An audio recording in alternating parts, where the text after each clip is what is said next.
She's like, there's no ceiling. The ceiling fan is too high up for me to look up at it. Bye. There she goes. That's how we start. Bloopers at the end. Yeah, or just the cold open, you know. All right, guys, happy 2022. So we wanted to do another Q&A video, but we didn't really get a whole lot of questions. But we still wanted to kind of talk about 2021 overall. Now she's like picking at the light, the switch part of the light. She's just gonna have fun down there. We want to talk about 2021 kind of overall in terms of how we feel about just our own personal experiences, how it went, our creative projects, what we kind of got done, and just how we feel going into 2022 and what the new projects are we plan to work on. And this is being recorded at 60 FPS with the brand new camera. So I'm really looking forward to seeing how that turns out. The audio is going to sound a little janky because there's a massive echo in this room because this is the very high ceiling living room. The house has very high ceilings in a lot of the rooms. And we've been in this house for a year and a half now. We sure have. We had a full year of being in the house and another like 6 months after that. So we've now had 2 full New Year's celebrations in this house. And 2 Christmases. Yeah, 2 Christmases, 2 New Year's, and all that fun stuff. So I guess the first thing is we have a couple of questions from some viewers and some fellow content creators.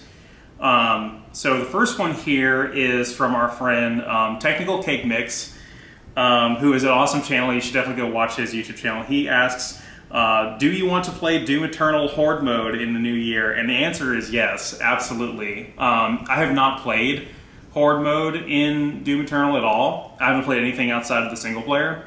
So whatever the multiplayer component is, oh, she's coming to investigate. She like raised the one paw towards you. Maybe she's freaked out by Lucario there. But yeah, I would love to do that. That sounds amazing. Wesley also asks, what were the best and worst parts of the year? That's a pretty general question. Do you want to go first? Okay, so I'm gonna start. I always like to start with the bad and then kind of end it off with the good. I'll probably do the same. Probably the worst part about this year was probably getting COVID. Yeah. That was not a fun time, and at least it was at the beginning of the year.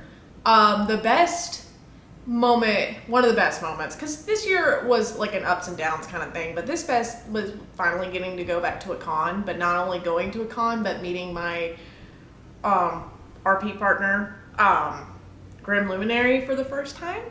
And she's a really awesome artist. Y'all should check her out as well. But meeting her in person was super exciting after talking for a whole year and shenanigans and making go-sees.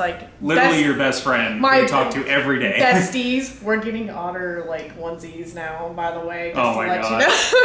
that's the. I should have known. But yeah, this is somebody. The next goal. This is somebody you talk to every day. Yes, because I love her. Had never met until AWA, and so that finally happened. But I love her. Yeah, we've done quite a lot of overlapping content collabs with her and her husband Devin on the channel. So there's like 4 or 5 different collabs with them already. So yeah, knowing them I agree as well. Knowing them, getting to know them has been a huge highlight of the year, and it also introduced me to Adam, to the Technical Cake Mix. Yep. So I mean, there's that as well. The little friend group has been pretty nice, and introducing them to our friend group, and it's been a lot of fun. Overall, I really feel like this year was one of those things where, or this past year was one of those things where it was going to be kind of relentless and unforgiving, and we just kind of made the best of it. And a lot of the year was spent kind of with this attitude of, oh well, I guess it can't be helped, and just trying to maintain a positive attitude in spite of that. She is on top of the box of the air mattress now. But I wish we had like the second camera going that could show the adjacent angle. So yeah, she's gone again. She's gonna go mess with the extension cord again now. She needs a brushing. So, honestly, I spent way too much of this year really tired and just lethargic and helpless to really do my best, but we went into it with a positive attitude. The best thing about the year, or I'm sorry, yeah, I guess I'll do worse than best. The worst thing about the year was honestly just my health in general. Because I had like 3 major events that were like unique and different things that have never happened to me before. I'm not laughing, but I mean, you did. Oh no, it was weird as shit. It was weird. You kind of shake your head and laugh now because you can't explain it. But like between getting COVID last February, which laid us out for 14 days, and then honestly plus some because even like recovering after you didn't have taste for after another week and a half or so after that. Yeah. But and then in October having the weird skin allergy irritation thing that I had that I can't explain, that I think is just a metal allergy to certain like accessories and like belts and stuff I was wearing. Yeah, it was and weird. And then finally having like the absolutely debilitating stomach problems in December that laid me out for like 5 days. Felt so bad. It was so bad. Awful. And so I have never felt more betrayed by my own body than in 2021. And that is the part that honestly sucked the most about it, because if I didn't have those 3 things happen, I would have been so much more productive at work and at home with the projects and just everything else with that. And it's one of those things where I still cannot shake this feeling that I'm just not the same after COVID. And part of it has to do with like cognitive like processing stuff, and I know it's probably not true, but I just can't shake this feeling that I'm just not right. Well, it's also like a weird paranoia thing, because it's like everybody's talking about this and all the different side effects and whatnot, and you're like, is this affecting me, or is I Yeah, well, you probably noticed this if I'm talking to somebody, and first of all, it's one of my major pet peeves, but if I'm talking to somebody that has a habit of cutting you off when you're in the middle of talking, if I lose my train of thought, there's like no getting it back. I'm just like, so what was I talking about? And it's just gone. And I think that's part of like the frustration kicking in from people that like to talk over you and cut you off halfway through your sentence. But that's kind of shifted the way I kind of have conversations to be even more slow and methodical, which has panned out. But the positives this year was, again, every time we tried to have a vacation or just chill out, I was just exhausted through the whole thing. How's that a positive? Well, I'm getting to that, but I'm just thinking about, I'm like, man, we had a lot of cool stuff that we did. We did. We had our wedding anniversary thing. We had the Apple Orchards trip and the whole wedding anniversary party thing, and like my birthday party, and there's a couple of trips to Chattanooga in there where I got to film some of Brad's Zoids collection for the other channel. Made like 4 or 5 videos worth of content just off of that one trip alone, which I need to do a few more trips to continue to record through his backlog. You did all the Extella Link stuff too. Not Extella Link, just Extella. Yeah, so and we'll get to that when we talk about the games, but yeah, making the Extella video is a huge undertaking. Some of the other videos I'm pretty proud of as well. On the other channel, the Zoids Battle Legends tier list was pretty successful. That's still getting a lot of engagement. My most controversial video of the year was the don't buy bootlegs on the Zoids channel, because I've never seen a more 50-50 split down the middle opinion about that. And it's like the like to dislike ratio speaks to that, the comments speak to that, and I just sit back and let it happen. I don't engage at all, because you have some people that are like, oh, don't ever buy bootlegs. It's you're giving money to thieves. They stole these designs, blah blah blah, and they're like really super passionate about it. And then you have these other people who are like, oh, I can't afford the real thing. Why gatekeep this hobby behind a price tag, which is a fair argument as well. And then it's like the one guy recently who was like, I'm not a brand snob. But I'm like, well, it's not being a brand snob. It's you literally have the real thing and then an illegal knockoff of the real thing. Like it's not a difference of you're buying the Walmart bread. Yeah, you're buying. It's not the difference of you're buying the name brand cereal versus the great value cereal, or you're buying like some, Michael Kors expensive apparel brand or whatever. That's not it's not like a bougie thing to want to support the actual creators of the product and not thieves. Are you being bougie? But at the same time, it's like, if you actually watch the video, I explained my I said pretty adamantly don't buy bootlegs in the video, but at the same time, I do kind of make the case where it's like the nature of that market kind of necessitates a bootleg, and so it's like the bootleg is always going to coexist with the real thing as long as, and this is kind of like a commentary on piracy in general, where it's like as long as the more accessible the real thing is, the less of a necessity there is for the bootleg. Whereas, again, the reverse is applicable as well, where if the thing is less accessible, you further necessitate obtaining it illegally. Yeah. But yeah, on the main channel, there was the whole beginning of the year was just almost no content until the Unlimited Blade Works videos. Which looking back on those are probably some of my best work. Like I really love how those turned out, and the Excel ones are just longer and harder to follow and don't hold up as well as the Unlimited Blade Works videos, but I was just so much more passionate about finally getting around to working on that project that it was. Well, you love Excel. I really do, and it was a huge relief to finally be able to do that. So it kind of brings us into our other question, our other anonymous question, which was our favorite projects of the year. So I already kind of mentioned mine. What was your favorite projects you worked on this year? Well, I will admit that this year was at the beginning of the year. I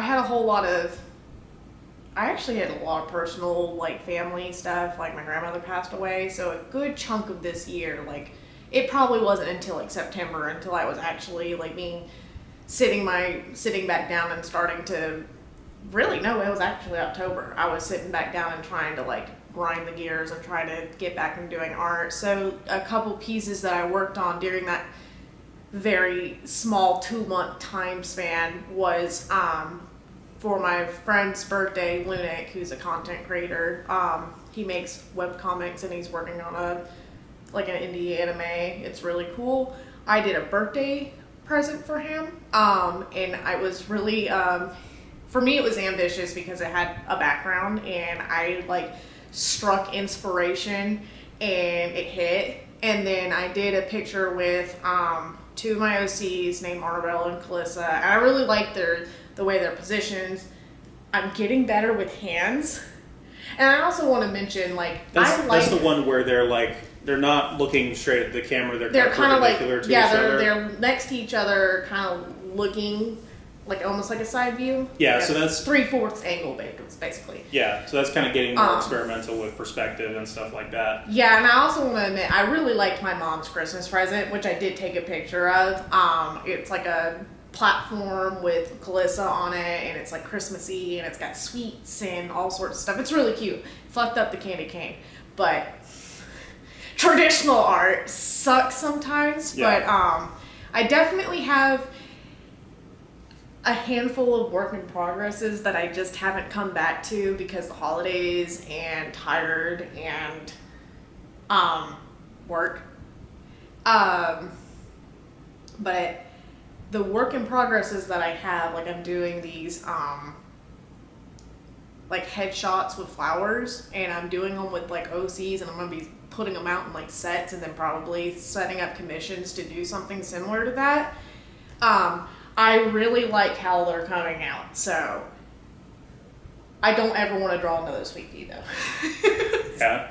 But other than that, I really I don't feel like I accomplished a whole lot this year. I'm trying not to beat myself up because given the circumstances, there was a lot going on, and a lot of it couldn't be helped.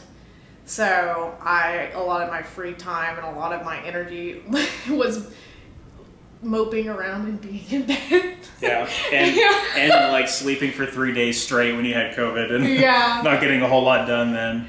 Yeah, so I mean, I'm not super proud of my projects last year, but this year, hopefully, because I do feel, well, except for today, I feel like hot garbage, but I do feel a little bit more motivated to actually start setting up commissions, which I've never done before, and working on other little projects and just dedicating what little time I can into my art stuff, because I'm starting to feel proud about it again. I am overcoming things that I've dealt with, and so I'm really happy with how that's going, and I kind of want to just keep following that high of like, you know what, I'm proud of myself kind of feeling. Mm-hmm. Yeah. I mean, and it's tough too, because I think we both shared this same feeling from the last 2 years. 2020 going into 2021, and then 2021 going into 2022. Where we both mutually shared the same feeling of like frustration of what we were able to accomplish, and just trying to tell yourself that it's okay, because there's so many other external factors that cause that to be the case with COVID and just life stuff in general, and it just made it hard to get around doing those projects that are not essential to just surviving.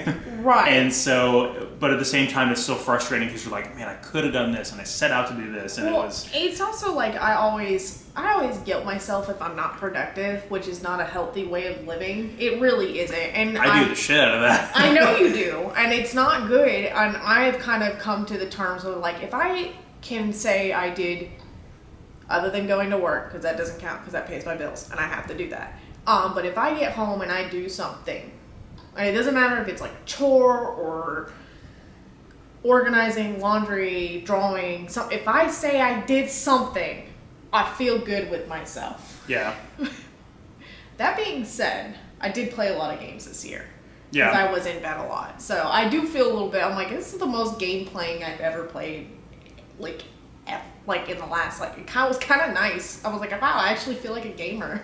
Yeah, so I keep a sort of an archive of our collection on a site called the Backloggery. I've talked about this before in other videos, but it kind of lets me track progress of what games I've finished. And trust me when I say I need that, because of the size of our collection. And there have been times where I've forgotten that I've played and finished a game until I've seen it on the backlog and be like, oh, I did play that this year, and stuff like that. And I know that's awful, because like that makes it sound like the game didn't leave any lasting impression at all.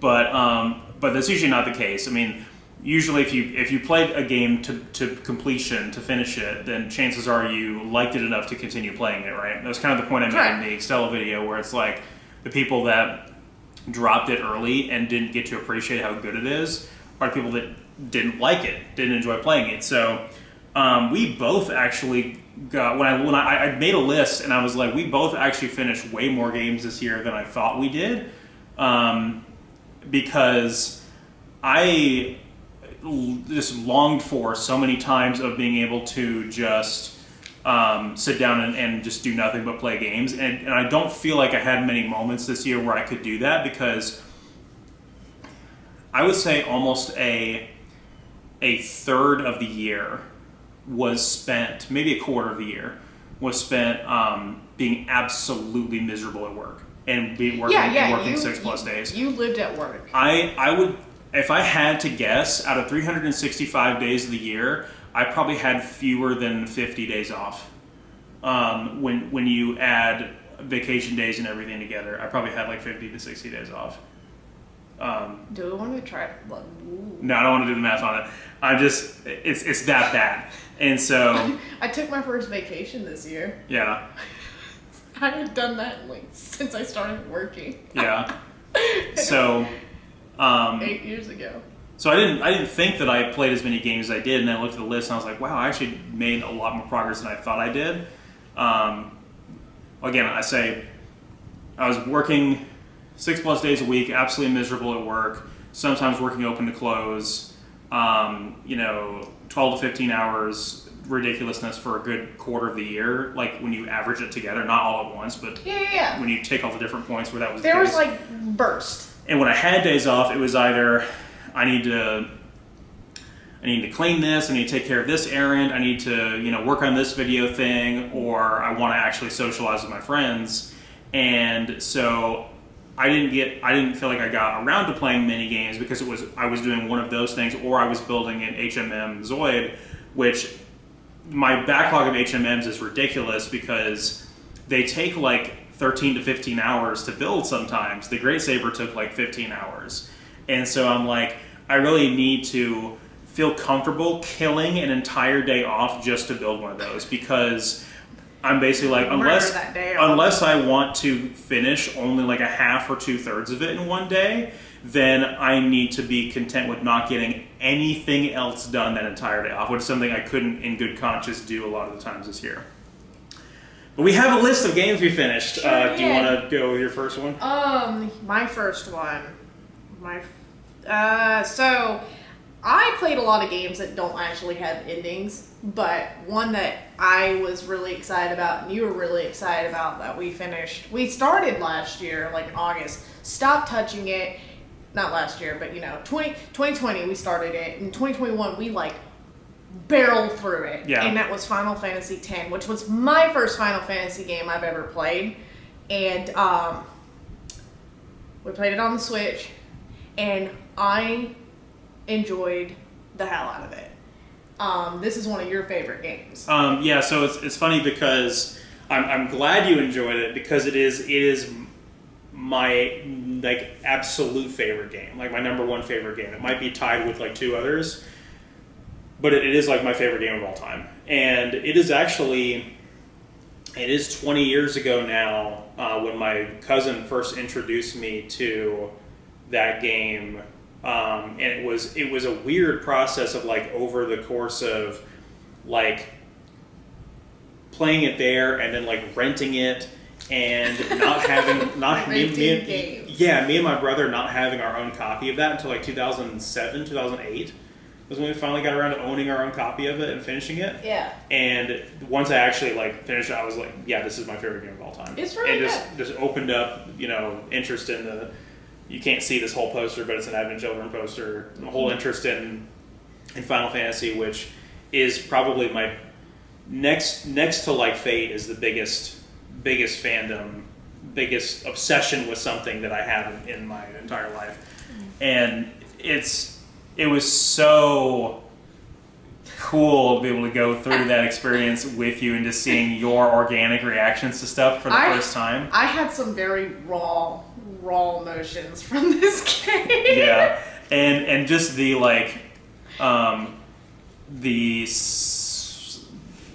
we also like our party was, if I'm being honest, pretty underleveled, and so it was challenging in a lot of the later parts. Kamari put in some work.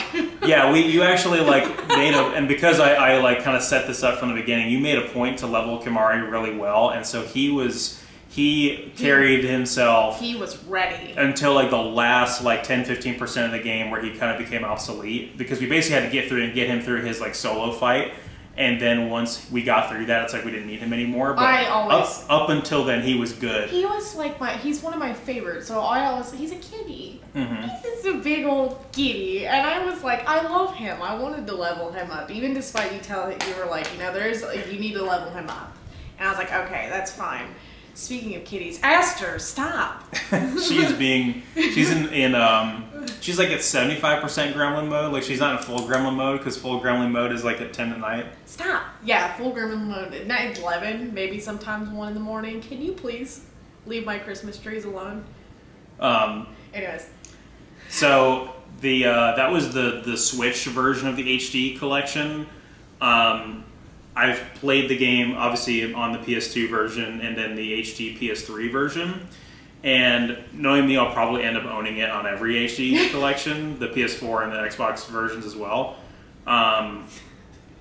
But I specifically got the Switch version so that you could play it, and that's how we ended up finishing it. Getting anything on the Switch version is a great way for me to play because I am easily motivated if I can lay in bed and play it on my Switch. Yeah, that was the cool experience of the cross-platform play between the PS3 and the Vita version, was being able to be like, wow, I'm playing my favorite game on a handheld that at one point in time was state-of-the-art. Like, it's kind of like how people feel about playing like Ocarina of Time or Metal Gear Solid 3 on the 3DS, where it's like, man, this game there was nothing else like it when it was new. It was state-of-the-art, and now I'm playing it on a handheld, and that's just such a cool, novel experience. It is really cool.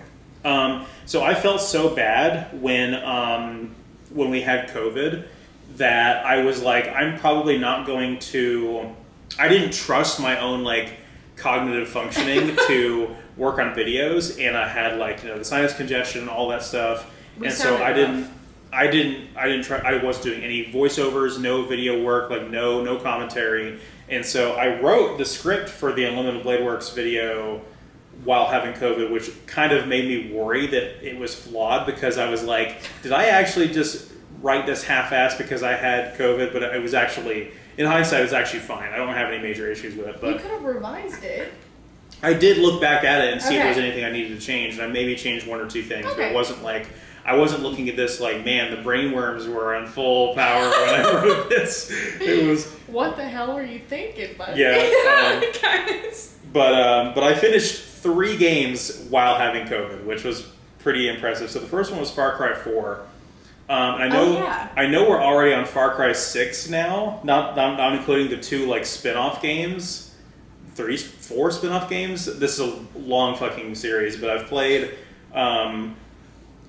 2, 3, and Blood Dragon, which Blood Dragon is definitely my favorite because of the VHS 80s techno neon color vibe of it. It's right up my alley. But 4 was cool because it takes place in a fictional country in the Himalayan mountains. And it is one of the most, in terms of like aesthetic scenery, it is one of the most beautiful games ever made. Was I asleep when you were playing this? Yes. Okay. Most of the time. I'm like, I don't remember. I was also playing it in the game room and not down here, so you wouldn't have seen it on the TV either.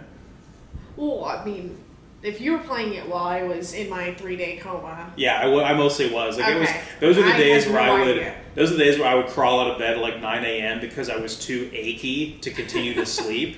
But I didn't want to wake you up to shower, so it would be like 1:30 in the afternoon by the time we would get in the shower, and I would be playing that from like 9 a.m. until 1 p.m. or whatever. That's mid. But I liked it okay. Something about those like open world games, I really kind of, I don't like open world games typically because I feel like I want to avoid all of the tedious crap that they make you do and just force my way through the story.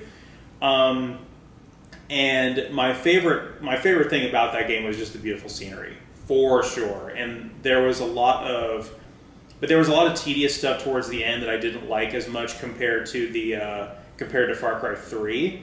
But they do this thing where, like Far Cry 3, you really could blow through all the main objectives and go kind of straight to the end if you tried to, and not explore a lot of the big island map or whatever. But in 4, they kind of block you off from the last part of the map until you've done a bunch of story objectives. So you can't even explore the entire map until you linearly progress through the story.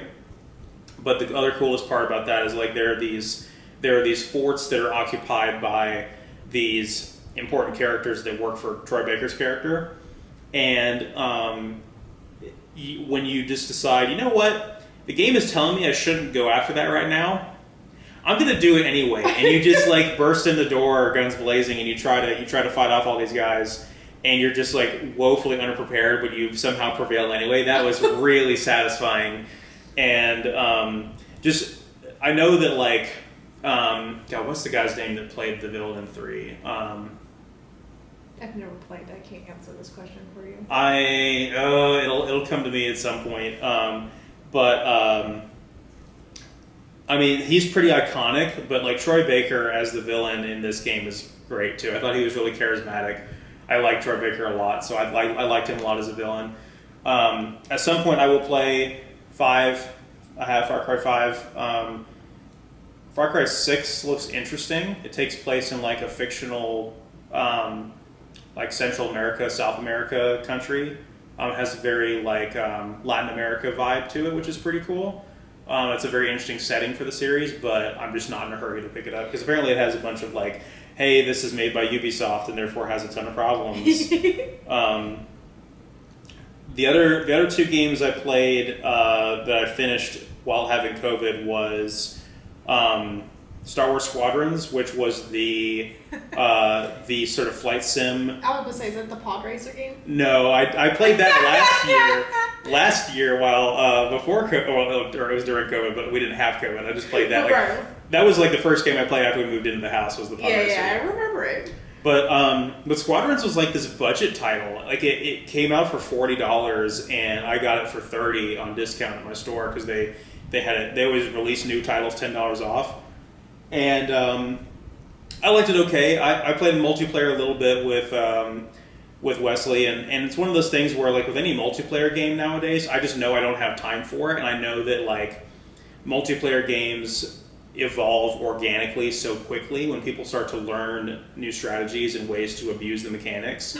And so the experience you have playing a multiplayer game on launch will not be the same experience you have playing it 6 months down the road. And so it was like, we played for maybe a couple weeks, and I was like, I don't think I'll go back to this because it's not going to be the same game. But it was fun for what it was worth, and I think they did a lot of cool things with it. And the last game I finished while having COVID was Shin Megami Tensei Soul Hackers. And I had been trying to finish this game since 2013. And because the Shin Megami Tensei series is like an infamously difficult and unfair RPG series, I had been worried for a while that I was going to dead end somewhere in this game and not be able to finish it. That's why the majority of like my unfinished games are RPGs, is I just worry about like not understanding the mechanics well enough, and then you like lock yourself into an unwinnable situation, which you can do pretty easily in a lot of them SMT games. But the 3DS version of Soul Hackers adds a more or less a hack, like a cheat, where you can save in dungeons as a quality of life improvement, and I'm like, well, now I can actually finish it, because if they didn't add that, then there are some times where you literally just get sacked by a group of enemies as soon as you run into them. Imagine, so like remember like me and Jen keep making the jokes about like the greater Marlboros in Final Fantasy X, where they ambush you and they inflict you a bunch of status ailments and you just die immediately. Yes. There's encounters like that all over the place in SMT games in general. So like you'll get ambushed by the enemy, they'll go first before you have a turn, and then they will just like, all it takes is, it's like in Fire Emblem Awakening where if Chrom gets knocked out, you just instantly lose. Yeah. That's what it's like in Soul Hackers, where if the protagonist character gets knocked out, you instantly lose. And so anybody else can get knocked out and revived except for you. And so that, like Robin too. It was Chrom and Robin. Yeah, which makes it that much worse. It sucks. But you have two that do that. But so you can beat them up. It's fine. If I had gotten like sacked by a group of enemies like that and had to restart an entire dungeon without being able to save in the dungeon, I probably would have rage quit that game. And so the fact that I could save in dungeons made me actually finish it, and I loved it. It is probably one of my favorite SMT games, and it was so satisfying to finally finish it. And actually, for a JRPG, it was pretty short. It was only like 25 hours, I think. Like it's like shorter, if not, it's like around the same length as like some of the Pokemon games, like Gen 1 and 2 kind of length. It was pretty short. And so I would highly recommend it to anybody. I think it's digitally downloadable on the 3DS, because if it's not, good luck finding a physical copy, because that's one of the games that has succumbed to the ridiculously stupid secondary market and is worth like $160 the last time I checked. So good luck finding a copy of that. I have a COVID game I finished during COVID while we were sick with COVID, and that was Extella Link. It was the sequel to Extella, and it was actually a lot faster. I feel like it was a lot faster than Extella. Like, I felt like I barreled through it a lot faster than I did Extella. But I don't think, did I go through all the side? I don't remember if I went through all the side characters like you could in Extella. I don't think that was an option. Yeah, that's not really a mode in that game. Yeah. Because pretty much every single servant joins your party as somebody you can play as in the main story. Right. But, I liked it for the most part. It's definitely not I like Extella more. I do as well. Charlemagne's a cutie pie. They gave Archer long hair, which is a sin. And Cursed that Archer. pretty much is one of the. I hate being that petty, but that is one of the dings that Extella Link gets for me is doing that to my boy. Cursed. He didn't need it, anyways. I don't. Everyone that knows me knows that I hate long-haired Archer. And they always laugh and just go, long-hair Archer can't hurt you. And I was like, he does. It hurts here. Cursed anime mullet Archer. They could have done it better. Is basically, I would have been fine with it. I don't have a problem with long hair. I actually like a lot of long hair guys. It looks nice. But it does not look good with him because they kept the weird spiky on the top and then it's like mullet. Yeah. Because I get the theme they were going because it's like an archery thing. He's got a more like traditional like Asian aesthetic look in that for game. archery, and so it's like that makes sense, but I don't like how they did it. But I like the story for the most part. I kind of like the fact that I don't want to spoil it too, but I like the main issue with with Charlemagne and the villain. Villain. I mean, he's sucks, but I liked it. It was really weird how you accumulated all your servants first, because I definitely didn't expect to have Arjuna first. And I'd be going up against Karna. Yeah. Especially after Extella having Karna, and I know, I bring that up, and I'm sure you're smirking because you're thinking of Avani. Yeah, I was going to say, Avani has ruined the character of Arjuna for us because she hates him so passionately. That's her history. Well, that's her, like, that's... Because of of Arjuna and Karna's interactions is why she hates him, because she likes Karna, and it's unfortunate. Well, even in like implications. it stems from the mythology as well. Yeah, like, she doesn't like Arjuna even in the original. Yeah, that's exactly my point. Yeah, because Arjuna apparently was a shisty bitch, but don't quote me. She'd have to remind me of it, but yeah. It changed some of the game mechanics. It wasn't as like hack and slash as the other one, but the combos were weirder. I didn't like the gameplay that much, but I definitely enjoyed seeing small baby Altera again and my two wives. Yeah. And too bad I abandoned them both for Archer, and I put him in his normal outfit so I didn't have to look at the long hair version. But I enjoyed it. I had fun. I was like, cool, I finished it, and set it aside, and had a good time with it. Yeah, I mean, obviously my thoughts on Extella Link will come out when I finally get around to doing that video, which will be a while because I'm going to go through a bunch of other Muso games before coming back to that, and that'll be the weird point where the Time Moon retrospective and the Muso retrospective intersect. It'll be this weird moment where they tie in together, But in just to very quickly, that's her playing with her cat tree. To quickly sum it up, it felt more like a Muso game than the first Extella in the sense that the characters only seem to be there for fan service, and that you kind of get this feeling that like none of this really matters. It's kind of very jokey, and it has this very Grand Order style with the script. And it just doesn't take itself as seriously. There's not as many stakes when it doesn't feel like there's big heavy stakes with the story like the first game did. No, it definitely doesn't. And all I can think of as you say like the jokey Grand Order thing is when Astolfo said Nikon, and Thomas was like, do you know what copyright infringement is? It's like, no. Yeah, which that line would not be out of place in the previous game either, to be honest. It was so funny. I lost it.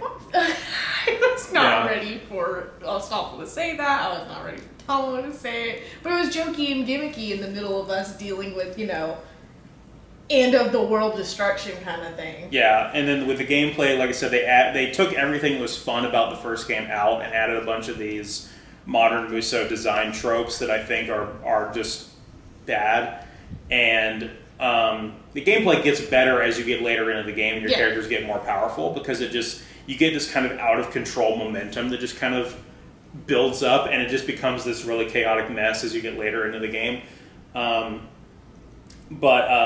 Yeah, it really just kind of left me wanting more, and I'm hopeful that we will get a third game at some point, but we'll just have to see what happens with Studio Beebs and all that. All right, what's your next? The next game I finished last year was Shantae 5, Shantae and the Seven Sirens. Super cute. I love the shit out of that game. So, I like the whole Shantae series. The only one I haven't played is the second one. Although I have it on the Switch, we just haven't played it yet. The first game, I don't know if I'll ever finish because it's pretty jank, if I'm being honest. Even like the Switch version, which has enhanced a couple things, is really janky. And so I don't know if I'll ever finish the very, very first one, but I love Pirate's Curse, I love Half Genie Hero, and I love Seven Sirens.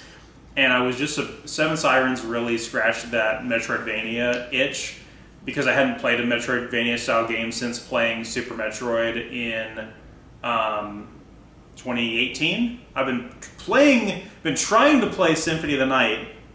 I've picked it up like 5 separate times since 2018 and now, and always find myself just kind of getting lost and putting it down. It's like I haven't reached that point where you get in those games where you get past the very beginning, which is kind of punishing, and then it slowly starts to open up for you, and you start to get more and more powerful.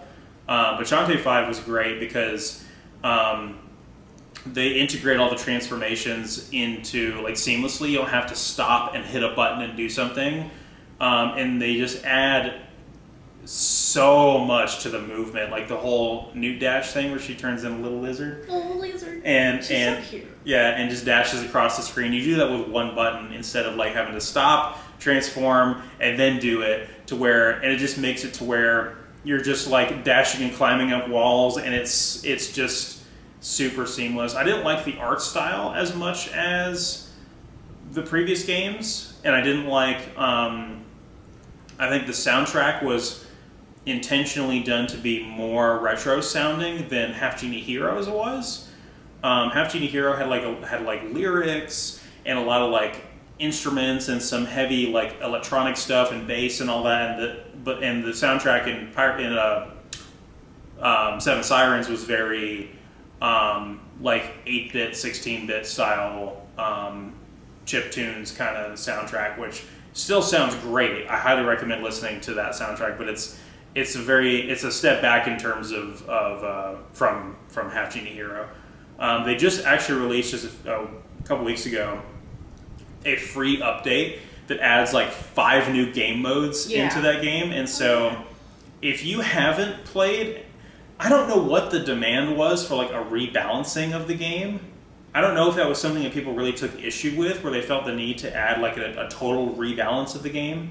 But you can still play the classic mode, how it was when it launched. Yeah. I really recommend playing it that way first, because then you kind of get to make up your own mind if you appreciate the way it was really it was rebalanced in the update. But yeah, I was very happy with that. I like the art style and I like the character designs. Yeah, and I think all the sirens were really cute. I think that's a game. I mean, you need to play through Half Genie Hero first, but I think that Seven Sirens is one you'll get easily addicted to because of the whole like, oh, I got this power. It means I get to go back here, and I get to go back here, and I get to go back here, and you just start like, it gets addicting really easily. What's your next game? So my next game was a game I'm surprised I didn't get spoiled on because it's been out for a while, and it's one that I have a lot of friends that like this series, and it was Devil May Cry 5. Mm-hmm. And I don't know what, I just kind of had this epiphany, and I was like, you know what? I need to go beat this game. I have the system where I don't have to I started it at your house before we moved in together, and it bent me over, and I was pissed off, and I couldn't I didn't pick it back up until we were living here because I could just sit down and lose and lose and lose and not feel embarrassed because you're staring at me, because I was getting my ass beat when we played it the first time, but I really liked it. I liked it a lot. But I also really love Nero. I also, I can't say anything spoiler related because you haven't played it, but the little plot twist was more like, ooh, it was good. I was very happy. Well, one of them was obvious because you could guess it on, like, one of the things that was brought up was pretty obvious because of Devil May Cry 4 setting it up, and it's like, yeah, obviously. And it kind of, I didn't even realize because I never played, like, the virtual edition of Devil May Cry 4 because apparently it really lays it in for you and that on what happens in 5 as far as with Nero. But, it's not like 4 where I'm going back and playing the harder modes though, because I hate getting my ass beat. I just don't know if I have it. It probably would be a lot of fun to go back after playing all of it and play the harder modes, because I played like Devil Hunter mode, which is like the middle of the road. It's not the easiest, it's not the hardest. But, of course, as you climb up, you get the harder ones. But I don't have it in me to do it. Also, I was very surprised because I hadn't... Like, fuck is used in this game. And I was just like, really? It was used like a couple times. Oh, did they drop They dropped an F-bomb. Oh, that doesn't surprise me, really. I was like, well, the other games hadn't used it. I guess they had, but they've always been mature rated since the first game. Yeah. But I mean, I hadn't heard it until this point, and I was like, huh. Yeah. It was Nero. I mean, it's funny. We played. We started the Nier remake the other day with Sam over, and you just met Kaine, the girl character, and she cusses like a sailor the entire game. Yeah. And it's you'll hear a lot more of that as we go. Yeah, but not that I have a problem with fuck, because I like the word. But I was just surprised. I was like, did I hear that right? You just call him that? And I was like, all right. But I really enjoyed it. I definitely recommend it. It's also one of those where it could have another game, but I would be totally fine if that was like the ending of the series. Like, I'm totally fine with it. And I think at the very least, I mean, Capcom is one of the worst series about like one of the worst companies as far as respecting their franchises. Not as bad as Konami is, but they're almost as bad as far as like respecting the legacy of their franchises. But I think they know, just from like marketability, that you don't do what they did and like punish your existing fan base by doing a reboot, because the DMC reboot was panned so much they were like, let's go back to the old lore and just keep it. And so I think if they were to do a DMC 6, it would still be in the same continuity. No, yeah.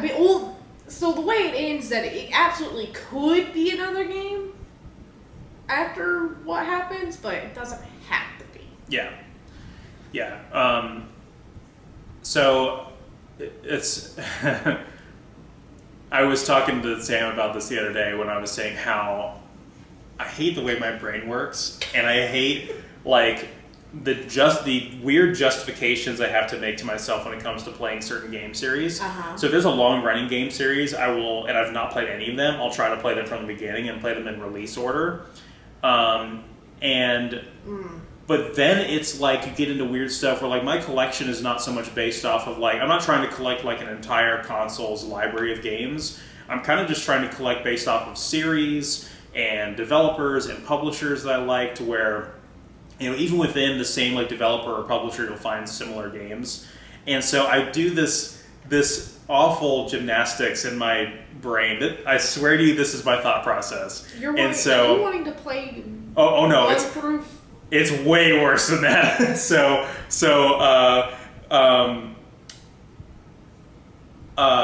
God, what was it? So me and Sam were talking about Metal Gear Rising, which is the Metal Gear Platinum Games hack and slash. And so I was like, yeah, I really want to play Metal Gear Rising, but then I feel like I have to play the other Metal Gear games. I played Metal Gear Solid 1 and I started Metal Gear Solid 2, but I need to play Metal Gear Solid 4 to really appreciate Metal Gear Rising. But if I'm going to play another Platinum game, I should probably play Bayonetta first. But if I'm going to play Bayonetta, I really should play the Devil May Cry series first, because the Platinum games really evolve on the Devil May Cry formula. And so I'm like, here I am back playing Devil May Cry 1 because of this like mental gymnastics I've just done, and I haven't Just play the game! I just haven't finished any of them. Just play! I did play Bayonetta in 2019 and had a good time with it. I can't even say that I've played 1 through 3 of Devil May Cry. Yeah. Because I started with 4. I started 1, and I don't know that I will finish it. I may skip to 3. I've played 3, and it's hard. I've played the beginning hours of 1 and 3, and I like 3 a lot more. So what about 2? We know about 2. 2 will most likely be skipped. Or I could just be like, I'll just play them in chronological order, and then 2 will be last by default, right? I guess. So, well, no, because 5 would be... Let's watch a Let's Play of it and call it a day. Yeah. Anyway, the next game that I finished, so this game, it's the remaster / port of Doom 64, and this came as a free digital download when you pre-ordered Doom Eternal. So I've had this since early last year, early 2020, but I waited until getting the limited run physical copy to actually like finish it, and I don't know why I waited on that. But it just kind of worked out that way, where the limited run copy came in and I was like, yeah, I feel like finishing this. I'm glad I didn't play this on the N64. No offense to any of the good N64 games, but the N64 controller is an abomination, and everybody agrees with this. And so playing this on a PS4 controller with like the more tight controls.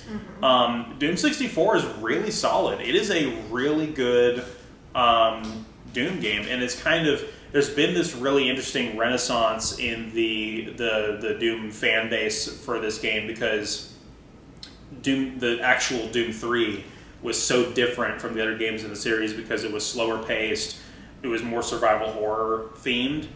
But it's like everything that they tried to add that made it feel like the old games was a detriment to it. And so people look at Doom 64 and they're like, this is the real Doom 3 when you think about it. And so there's been like this, whereas the sort of public opinion about, what is she doing? She's looking suspiciously at the couch. The public opinion of Doom 3 after it released was pretty high. And Doom 64 was kind of like, that was a weird console port, nobody really cares about that. And now it's like over time the public opinion has kind of shifted, where people hold Doom 64 in really high regard compared to Doom 3. And they actually reference some stuff in canon that makes Doom 64 a pretty appropriate companion game to Doom Eternal, so I think that was pretty cool. It was way longer than it needed to be. I feel like there were several levels that could have been cut out of that game, but so it got a little tedious towards the end. But overall, I had a good time with it. It was nice.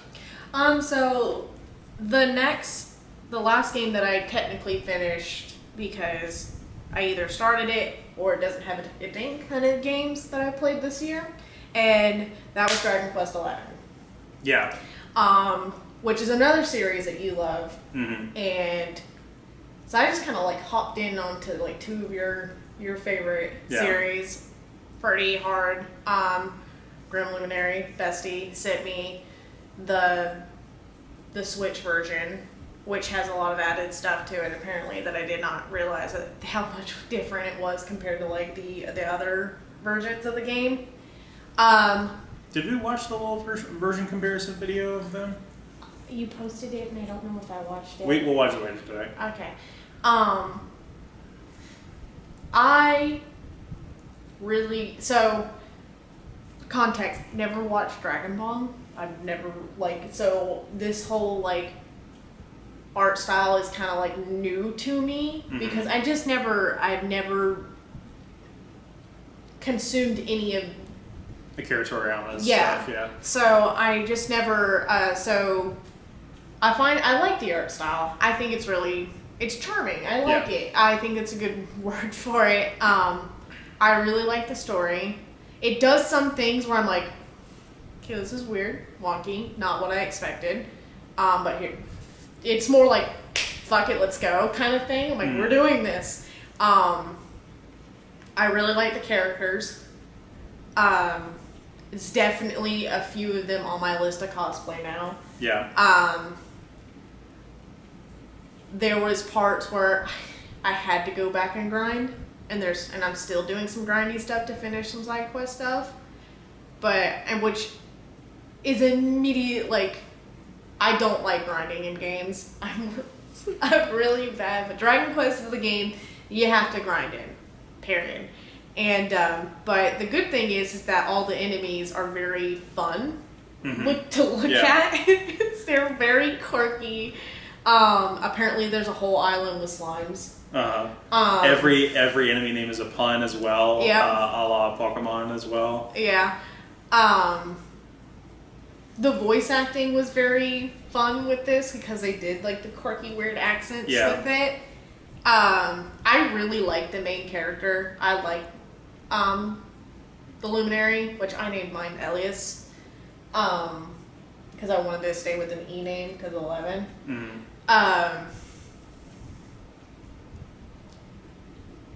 For him to be a silent pro tag, he still kind of had his own like personality. Yeah.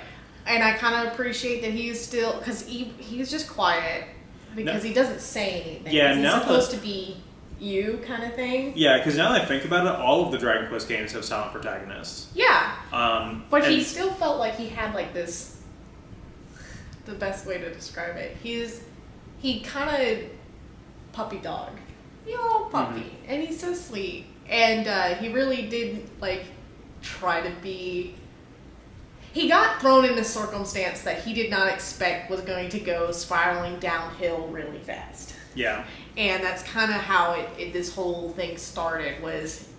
It was literally him being innocently told, "Hey, go here," and when "Hey, go here," and it was, "Hey, it's Luminary, huzzah, huzzah! To jail you go, child!" Yeah. And he's like 16, going, "Okay."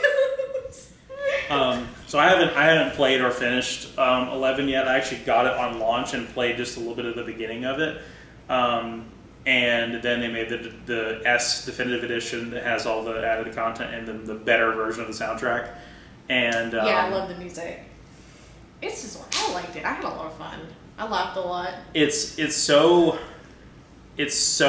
comforting to me that this game did so well and resonated with so many people, because what I was worried about is when you go into a new generation of players, especially considering how long it had been since there had been a mainline single-player Dragon Quest game, you worry that like there's going to be this generational divide between the people who played the older games in the series, and that they're not really going to get the humor, get the style, and get the appeal. Right. And so I was very much worried about people calling Dragon Quest XI antiquated and obsolete, and people just being like, "Oh, turn-based RPGs, that's so out of date," and everything. But it was actually the complete opposite reaction. And it was so refreshing, because it was like, we really have reached the end of this divergent crossroads where Final Fantasy has spent years. So in every iteration, Final Fantasy would innovate, and in every iteration, Dragon Quest would iterate. And so Dragon Quest would just build upon its proven formula in every iteration, and Final Fantasy would throw the baby out with the bathwater every time and reinvent the wheel from scratch. What a phrase. So they and it ended up with this. And no disrespect to anybody that likes Final Fantasy 15, but you reach the end of these crossroads, and 15 is just the epitome, the perfect culmination of everything wrong with Square Enix from that last decade. and is just, you know, the corporate greed, the need to redesign from everything from the beginning, the focus on completely the wrong things. And some people liked it, but some people were also just felt so alienated by it. And they were like, you know, putting it up on a pedestal like it was this big hype thing, and people were like, eh. And then you get Dragon Quest XI that comes out of nowhere and is just like, hold my beer, and is just like, this is how JRPGs are done. And it was like, that's why we're the king, that's why we're the top dog, we are the progenitor RPG, we made this fucking genre, and we're going to always be the best. What are you going to do if I like Final Fantasy 15? I mean, I'll be fine with it, Okay. but there's like a no, I won't purposefully try to ruin it for you. And I think I won't let you. There are, so the thing, without going on a tangent, there are things about 15 where it's like it as a complete package is way better than the sum of its parts.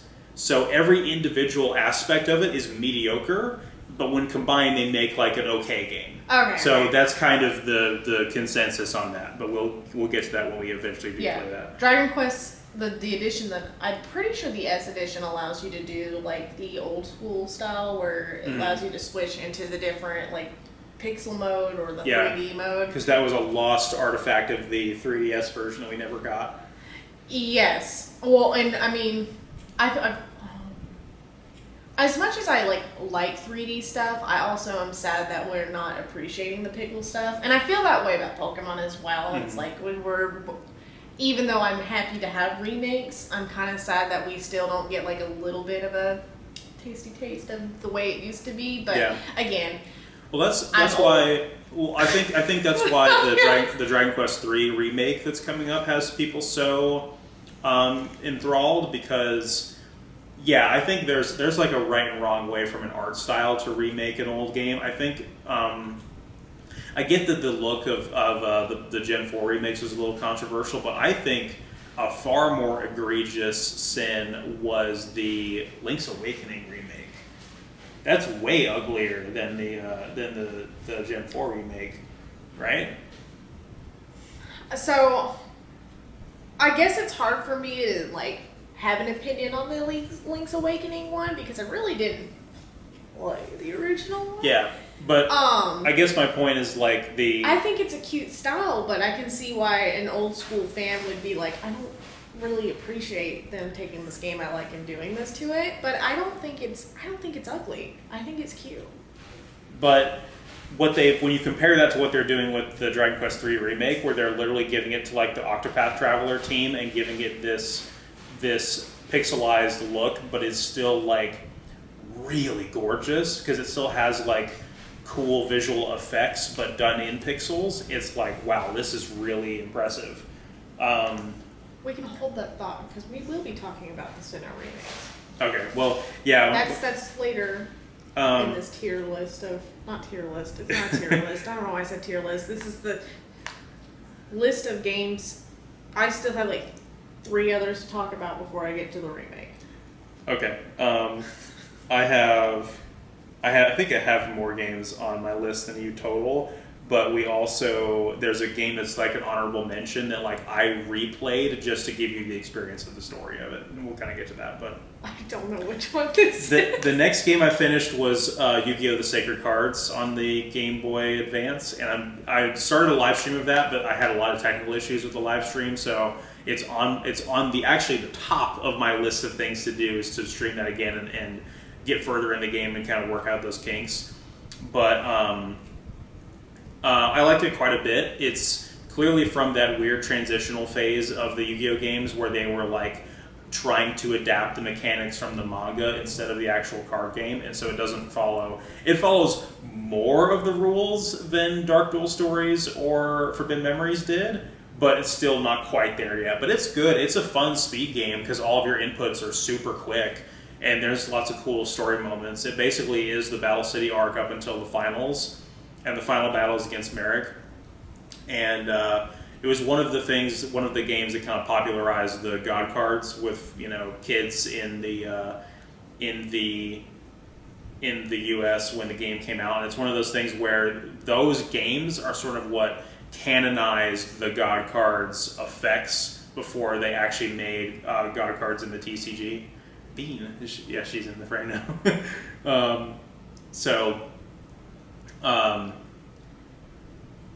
Second Cards was good. It was short. It was not particularly challenging. I broke that game in half with a couple of speedrun exploits, which is just like, hey, abuse one of these two really powerful cards that kind of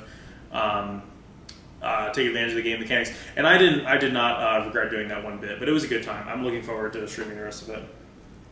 What's your next one? My next one came out earlier this year. It's not one that, well, I guess you could technically finish this game, but I didn't because it's the new Pokemon Snap. Oh, yeah. That came out this year.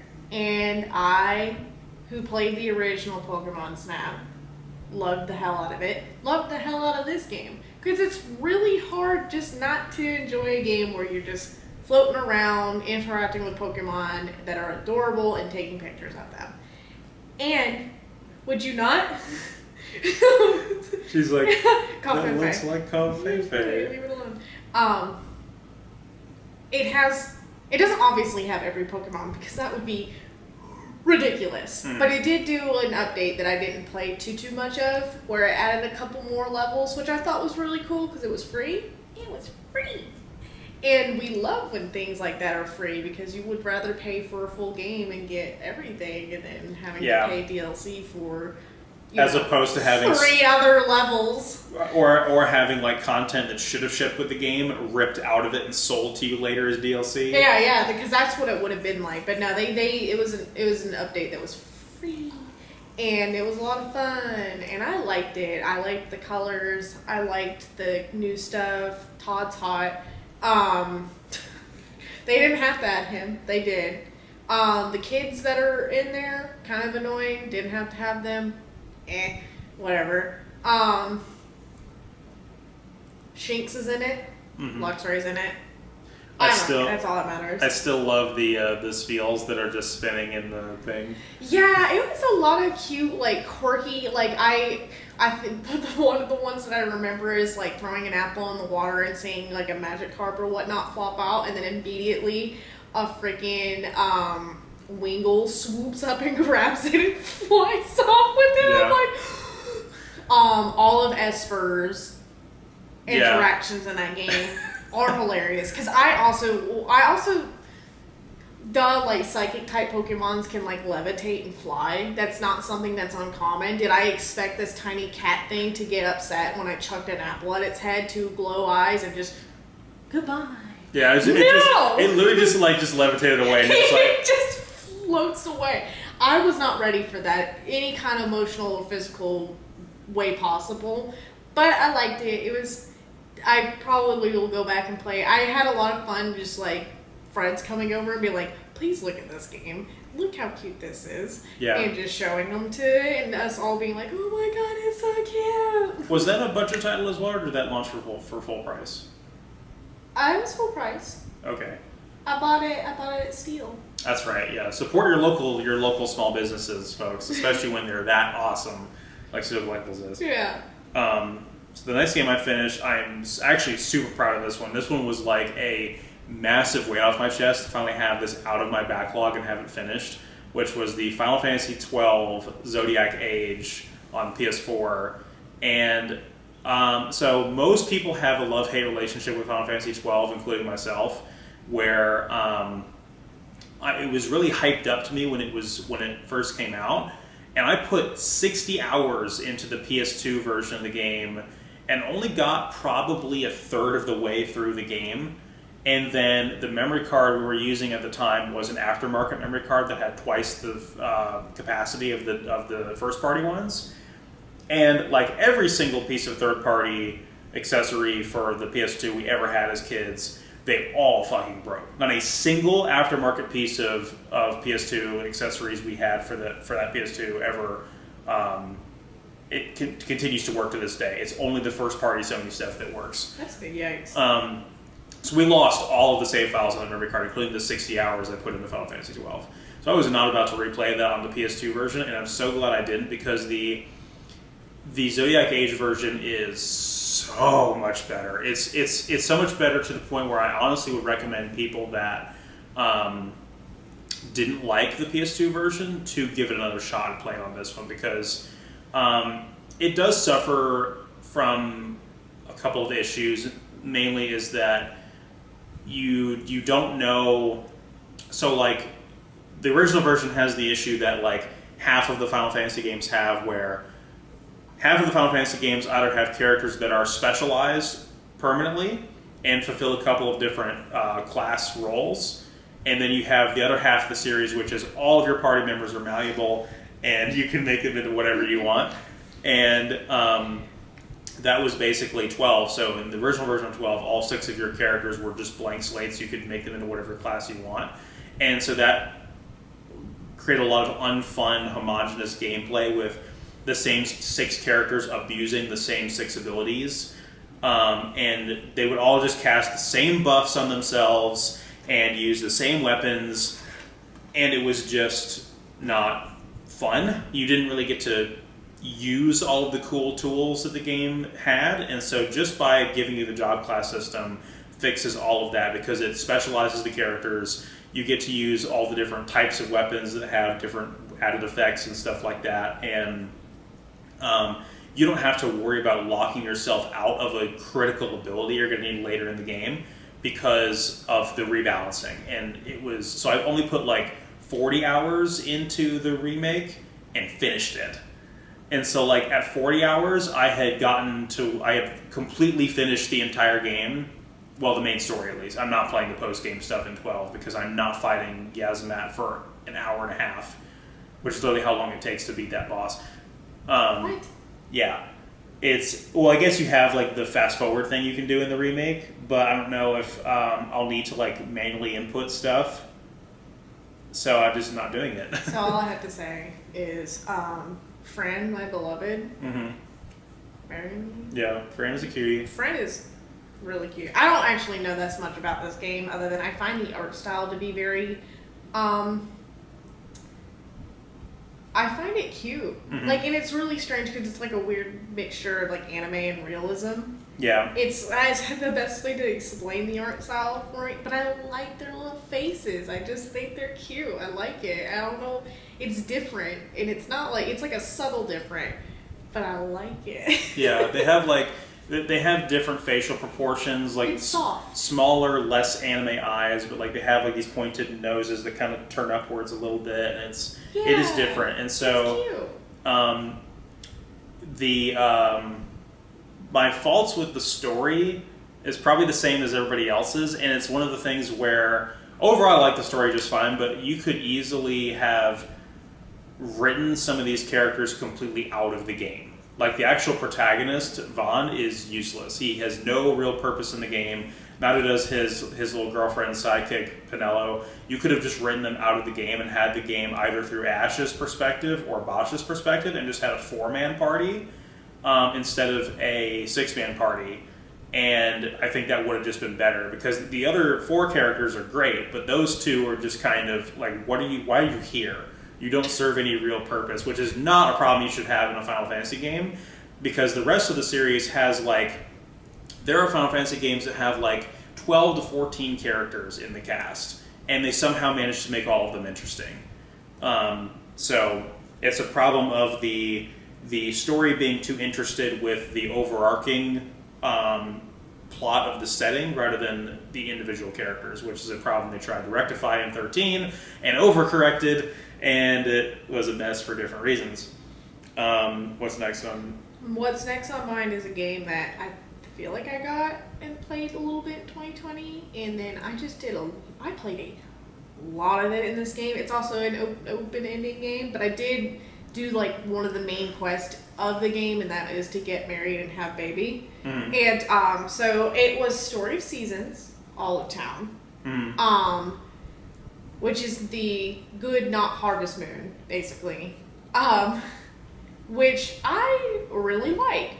The big complaint I have about this game is really that once you start your farm and you start getting a lot of like shit on your farm, there's some lagging issues in this game. Oh, like actual, like, the graphics and everything? Like, your character will, like, lag as it walks. That's not good. It's weird. My other complaint is that I can't move the fucking... Like, you drain the lakes that are on your farm to get the treasure chest, but they fill back up. And I'm like, I want this one particular one not to exist. Because I want to fill it and put, like, pastures there. But, what they added to this game was very... I like the fact that, so you basically have all your skills that you level up. So, like, watering, you have the sickle, farming... you know, animal care, stuff like that, and you level it up, and as you level up, you get, like, recipes, basically. And my favorite one is the fact that you can have fucking sprinklers. Holy shit. That is so amazing to me to have in a game where you spend...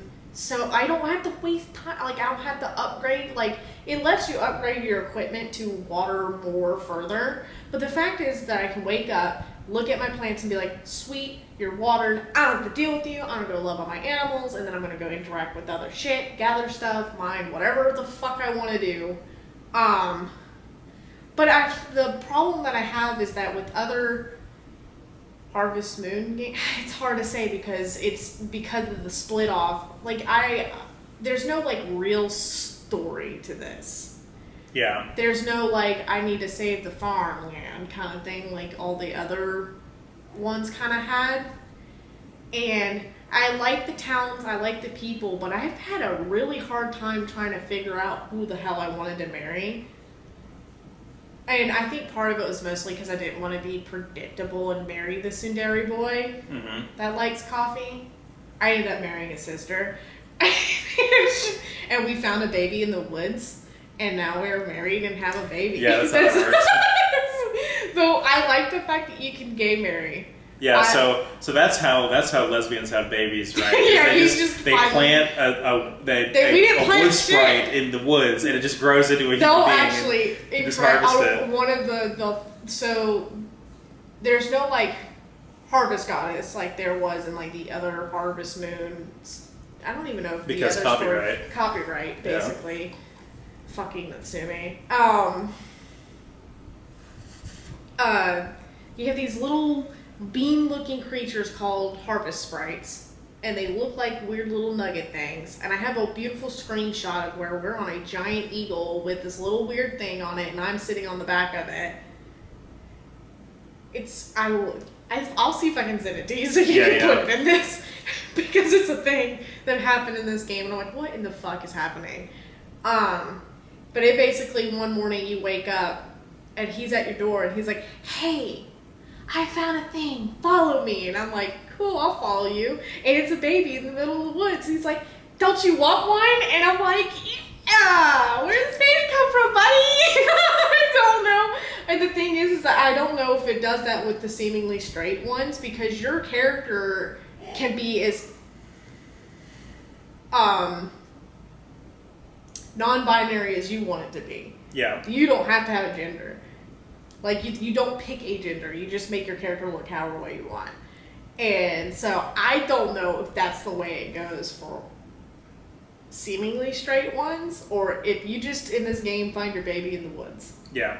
And I think there's certain things that were really quirky about it. So I guess the thing I'm curious about, because like it feels like it was like just a few months or maybe a year when Mineral Town came out, and then Olive Town was like right after that, right? I feel like it. I would have to look. The Mineral Town was a remake. Yeah, of an old game. But even so, it was like two releases, like seemingly like pretty quickly after one another. I think they were pretty close together. It almost makes me wonder if because the Harvest Moon game, the Harvest Moon series, and the Story of Seasons by extension has so many games in it, and they iterate so often without. They don't try to make the same game sustainable forever, like what Nintendo's trying to do with Animal Crossing, where it's just like they just keep adding content to it. They're more likely to just be like, okay, new version. And it almost kind of reminds me of what, I I want to look into this because it almost kind of reminds me of what Koei Tecmo does with the Dynasty Warriors games, and I almost want to see if there's like a correlation where it's like it's more financially beneficial for them to just make a new game than it is to try to keep pumping value into the older game. Well, it's also like you get different characters in each one. Yeah. And it is a slightly different story other than like, hey, but still, nothing's ever going to beat Harvest Moon, Animal Parade, and Tree of Tranquility for me because I just adored that game. Yeah. And like, especially Animal Parade because it did bring a lot of slice of life stuff and just overall, and that might be an unpopular opinion, I don't know, but I liked it. Lucas Forever husband, dumbass idiot that I had to find in the woods. He got lost or whatever, isn't that what happens? Yeah, he got lost in the woods and his dad was like, here's the key to unlock the woods. I'm like, what the fuck? Wait a second. Anyways. But yeah, so that was a game that was a huge time sink for me. Like I played a lot of it, so that's why it gets mentioned because I played a lot of it. So the next thing that I finished in 2021 was the 25th anniversary remaster of Quake. And I've been really looking forward to this because I have I'll wear the Quake logo shirt to work sometimes. I have the Nine Inch Nails soundtrack on vinyl.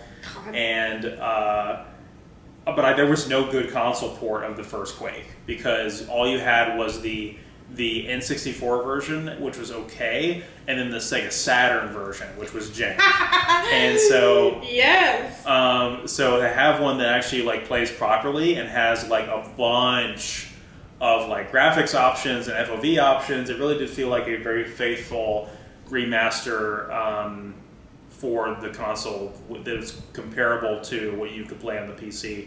And it was just so cool to finally go back through Quake 1. And I haven't, just like Doom 64, I have a limited run physical copy of that's supposed to be coming out. Limited run is taking forever with some of their collector's editions. Some of them have been delayed by 6 months or more. That's the life we live right now. Yeah, so when I do get that physical copy, I will go back and play the expansion packs.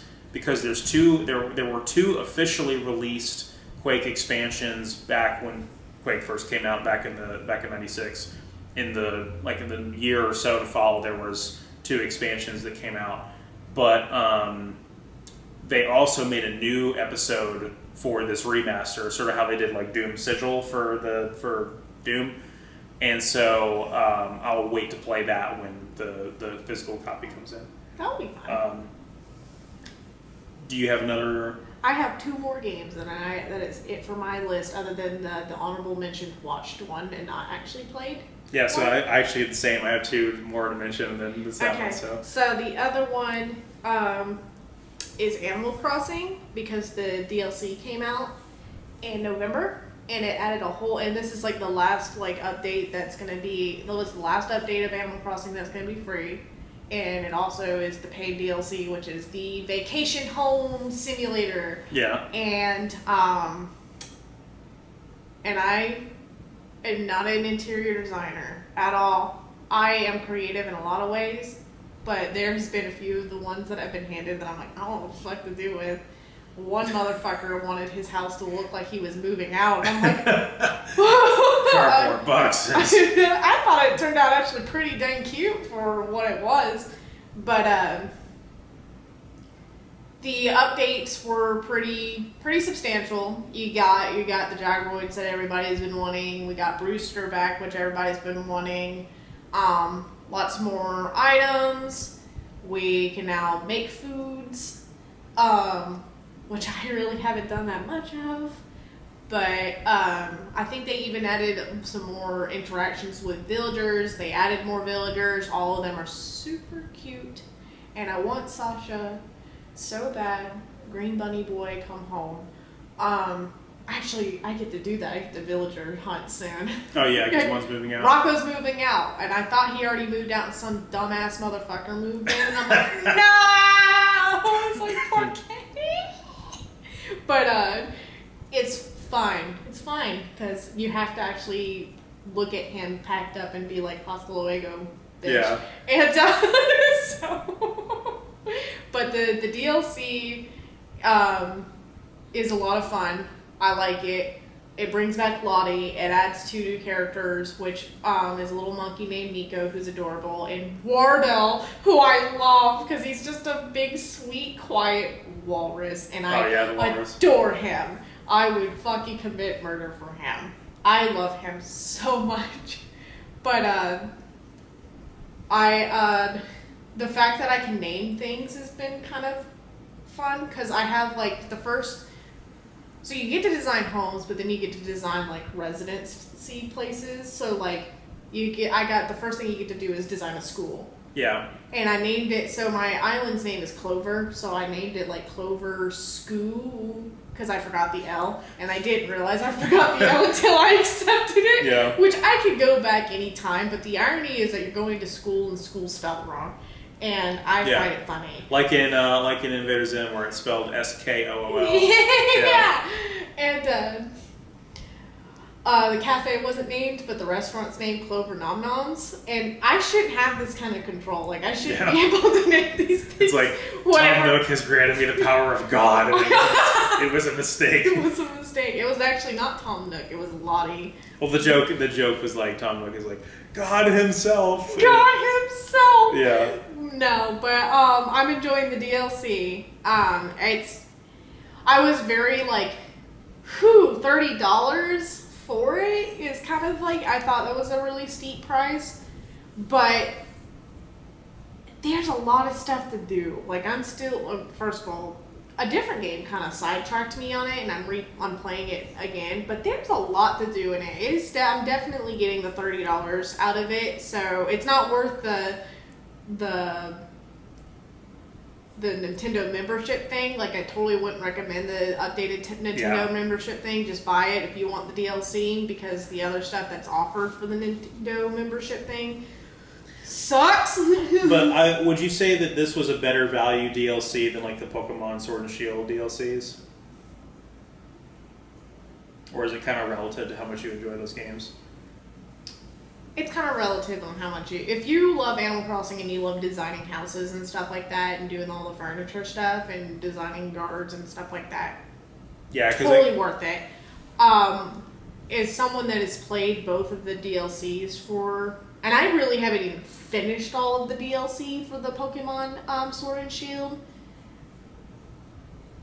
But I think you paid for both of them, and it was like $30. Or was it? I can't remember how. I don't remember if you had to pay for each of them.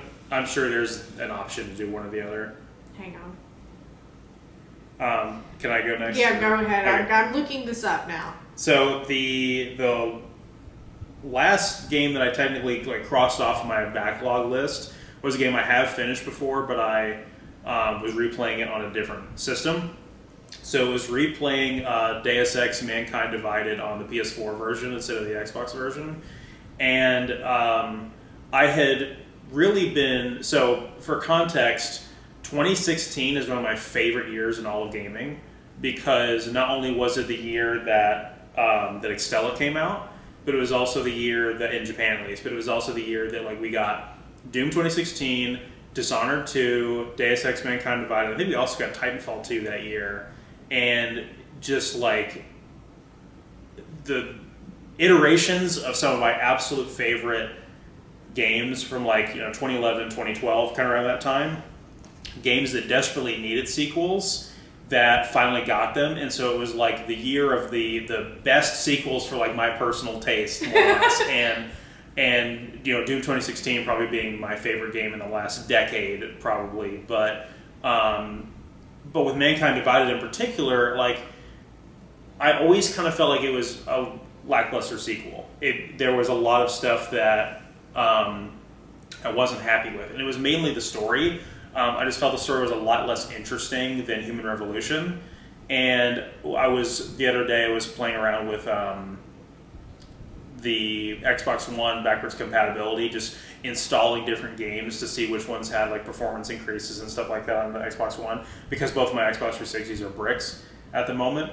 And so I was playing the beginning of the Human Revolution Director's Cut, and part of it is just seeing the beginning of the game, and the other part is hearing the developer commentary.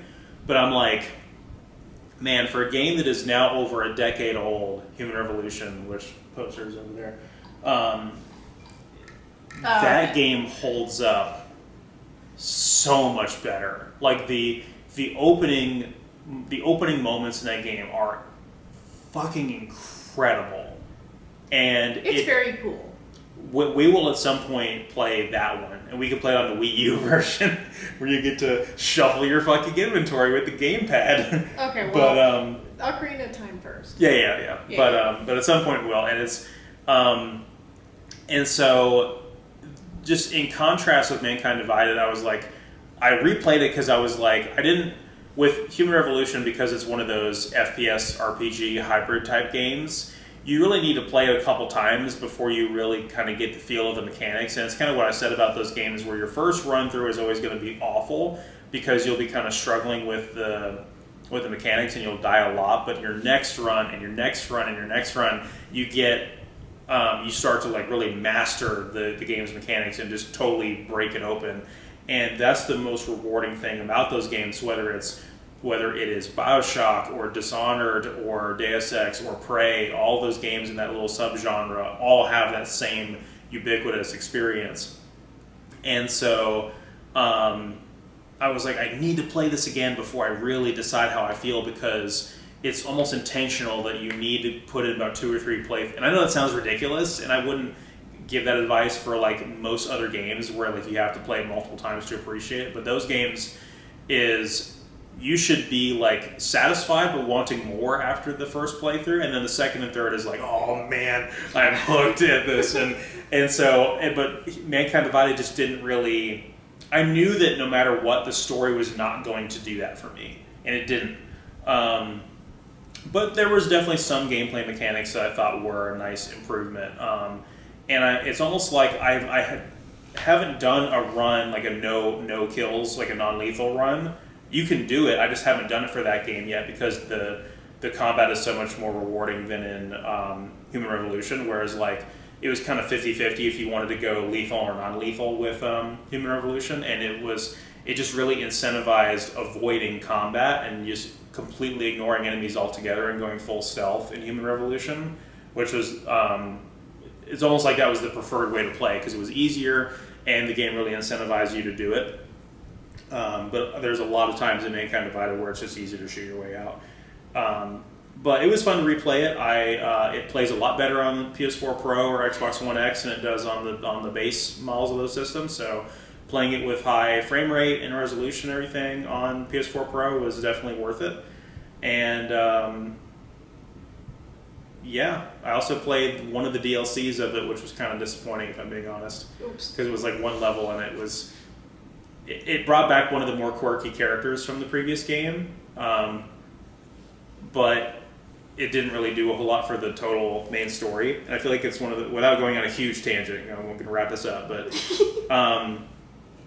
Square really kind of locked themselves into a corner with this game because they wanted it to do so well. They said, unless this game sells 6 million or more copies, it's a financial failure, which is kind of disgusting when you think about it. When you consider how niche of a game it is and like what you put the developers through to make it. And but they didn't allow the story for this game to have a conclusive, self-contained like beginning, middle, and end, because they were like, franchise, we need to make a third game, and now it's like they won't put the money into a third game, and so we have this glaring missing piece between the end of this game and the beginning of the original Deus Ex from 2000. So it's just disappointing, and this series really got scuffed by Square Enix just being greedy and not knowing how to manage their IPs at all. So that's the last game new game that I took out of my backlog and finished. So the other game that I played, other than the one we watched that I want to talk about because I really have feelings for it, was obviously Brilliant Diamond. Mm-hmm. Which, if you don't know, I love Gen 4. I love the Sinnoh region. Mind you, I love it. I know its flaws, especially Diamond and Pearl's, Pokedex that Platinum fixed and was much better. That being no fire types for whatever reason, someone thought that was a brilliant idea. But the remakes has just been one of those experiences that has been so satisfying for me. And I don't know if it's like that for a lot of people, but it's just kind of nice seeing a game that you love it was treated with respect. I think it was treated with the utmost respect. I like the little chibi style and I like that the battle makes you, it changes. Gives you the full proportion characters, yeah. I like that they didn't cram the overworld thing into the main game, that they kind of did a little revamp kind of thing. As much as I like run around and seeing what Pokemon and having them chase after me and Sword and Shield. That's a good point. Yeah, they did not cram it into this, and I appreciate it, because basically what they did is they took the underground and they beefed it up. So the underground was basically where you could mine for shit, and they added little sections, these little pockets where Pokemon live. And it's basically your overworld where you can interact and see Pokemon and have them chase after you like they're going to fucking brutally murder you. And it also includes Pokemon that weren't originally in the Diamond and Pearl or Platinum. Don't quote me on Platinum, but definitely not in the Diamond and Pearl Pokedex, Yeah. especially main game. Because I definitely was really surprised to waltz up to a fully evolved Houndoom, and I was like, a dog, Absol. There was a few of them that I was like, oh my god. But my only nitpick of this game is that I kind of wish they when they remade the Johto region, so with Soul Silver and Heart Gold, they kind of revamped some of the older gym leaders' appearances. Morty does not look like what he did in. Yeah, I guess I kind of wish we got a little bit of a revamp of outfits, style wise, but they all look incredible 3D. It looks really good. That's my biggest nitpick is just I wish we kind of got a little bit design, maybe different clothes, something for all the new gym for the gym leaders and whatnot. But they really kept true to the Diamond and Pearl games, and I like that they tweak some things. I think they fixed the Poffin issues because Poffins were kind of a bitch to make when the game launched, but I think they're easier to make now. I would have to check on that, because apparently you can't you couldn't slam 5 of the same berries and get a Poffin that was good. It was a failed Poffin, and it's I just wanted this. Why want if I want to focus on one type, I would like it. I do like that you can switch between the Platinum outfits, and that there's other outfits that you can wear as the main character. I find that very nice. Yeah, there's a lot of customization with the player character. There's not a lot. There's more than there's not as much as there is in Sword and Shield, but there's more than was in There's not as much as it was. So X and Y was the top tier, what I would want as far as customization in a character, unless you're a guy. Girls got lots of cute clothes in X and Y, and I like that. I like being able to choose style wise and whatnot. Sword and Shield did okay with it. Sun and Moon did really okay with it too. I don't remember it being as much. I think they gave more for guys, which was the complaint on X and Y. Yeah, guys got shafted. There was a lot you could do in X and Y with skin tone and hairstyle and stuff like that. But there's a lot of outfits. What I meant is there was no player customization in the original Diamond and Pearl. Yeah. So to add that is I see what you're saying, because you can absolutely change hair colors and skin colors, because my Dawn is not as pale as the original. She's got a little color in her skin, which I appreciate, and her eyes are brown, which I like because I have brown eyes and brown hair, and I would like Protect to look like me. And so so I do like that I like the fact that you can do that. You can make the character look like you as far as skin color and hair color and whatnot. I appreciate that. Yeah. My only thought about so I'm really glad that you're enjoying the Gen 4 remake, because it's been like a meme and the thing for years, where it's like, this for so long. Yeah, we've been talking about this literally since the Switch came out, and but the thing is about it is like we're kind of just ignoring all of the outside discussion about it, because Pokemon fans are the worst.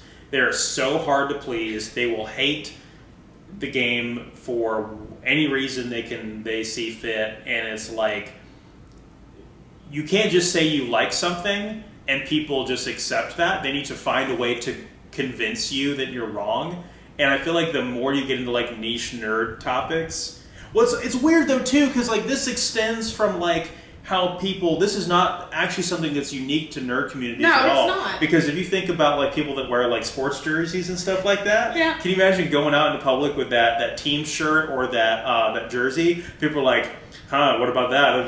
They're not doing so great this season, huh? And they'll start shit-talking you for what team you support and stuff like that. Yeah, I see it all the time. It's playful banter, but it's also like, can't you just shut up and let me like what I like? And that's the issue with any discourse around the Gen 4 remakes, is like, people want to just beat you over the head with their preferences, and you're just like, can't you just shut up and let me have my preference? Well, yeah, it's because I can acknowledge when there's issues, and there might be other issues that I'm just like blissfully ignorant of, and it's like, oh yeah, that's a good point. It literally does not even matter. It doesn't even matter, because I've not finished it. I am heading to Victory Road with the thought I'm playing Animal Crossing right now. I'm taking a break because I don't want to finish it. And I know there's post-game stuff. Oh, but of course I can't even get mad at this because it's a Diamond and Pearl remake. It's not a Platinum remake. But I want... And I can't even say, because in Oros, it does a lot of Emerald stuff, but... Bro, where's my Battle Frontier? Yeah. I feel that way about Oros, and I feel that way about this. I really like the Battle Frontier. If I end up having to get this through a DLC, I might be a tad bit salty. But I like the Battle Frontier. And Sinnoh had really cool ones. Like Barry's dad was a Battle Frontier. And Unova's one of the Elite Four is in the Battle Frontier. Caitlin. Yeah. And that's kind of also what I like about the Unova and Sinnoh. They have a lot of they coincide. I appreciate that. I like Sinnoh. A lot of them the same way that like Gen 1 and 2 did. Yeah, where you yeah. have like Koga going from being a gym leader to Elite Four kind of thing. Yeah, and they just kind of nod at each other, kind of yeah, I got you, buddy. Yeah. Because you can find in Black and White too, you can find a Riolu in the wild. Mm-hmm. There's a tunnel that connects Sinnoh and Unova. Oh, okay, I didn't know that. Yeah. I didn't know they were literally that proximity close to each other. Yeah. Close to each other. But yeah, so I am having a good time. I don't give a shit if I have the basic Sinnoh team right now. See, that's what I'm talking about. The fact that people like to make memes and poke fun at people for just playing the game optimally is the thing is, it's not even optimal. It's just those Pokemon look cool. I like this boy. I like Luxray. They're my two favorite Pokemon. I don't care if they're of course you have them on your Sinnoh team. Well, again, it's criticism that's not grounded in anything justifiable. I literally otters. Just nitpicking and bullying people for their I preferences. like otters, so of course Floats. It's not my fault that the first few Pokemon you find slap and you want to hang on to them until the end of the game. Yeah. Float sells a cute Pokemon. I mean, finding what Gabite as early in the game as you can potentially find it is pretty busted when you compare it. Gibble, yeah. Gabite's the middle. Yeah. Finding Gibble as early, I should know that because of the art stream y'all did. But, getting that as early as you potentially can is pretty busted when you think about it. That's if you take the time to try to, because it does have a low spawn rate. Right. But and of course, if it involves grinding, which that kind of is grindy. I'm not doing it. Yeah. This is why I don't shiny hunt, because I just don't have the attention span or patience for it. It's also not worth it too, because most of them are ugly. There's a few of them that are really cute. I would say not more than half of them are ugly though. Okay, so like, I don't like Luxray or Lucario shiny, so those would never be ones I try to go for. But Star Raptor shiny is kind of cool, but it's not much. The red is blue. It's blue. But yeah, the EV evolutions in that one actually have the shittiest shinies. And I'm excluding Espeon, and when I say this, they have the shittiest shinies of all the EV evolutions. At least Espeon's is a drastic difference in what it is.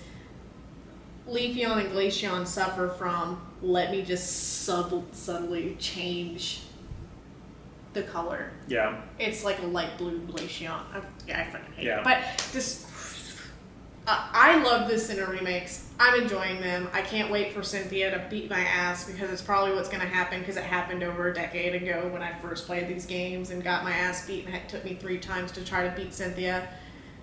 But I'm not going to cheap out like I did as a kid and put Dialga on my team. Right.